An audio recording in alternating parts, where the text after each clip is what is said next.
And the second we learn to apply self-love to ourselves, they lose their power. They lose their control over us. And it's not like we were born with like a boundary setting manual that we grew up with. Nobody taught us this stuff.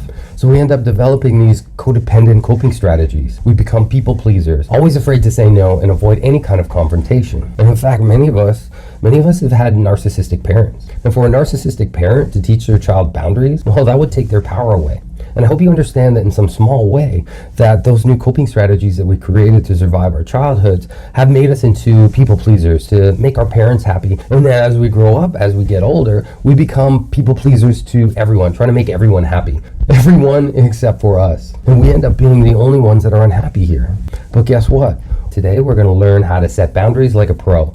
And by the end of this video, every narcissist that's in your life is just going to be sitting there scratching their heads and they're just going to be wondering, what happened? I don't understand. They don't actually know what hit them. And when it comes to boundaries, those narcissistic people in our lives, they just never got the memo. Never got the memo that boundaries actually exist, that boundaries are real. And narcissists, they're a lot like these little, boundary breaking ninjas that are just constantly finding ways to slip through the cracks and never respect anyone else's opinion but their own. But here's the deal. You have to set boundaries with a narcissist. It's an absolute must and it's a non-negotiable.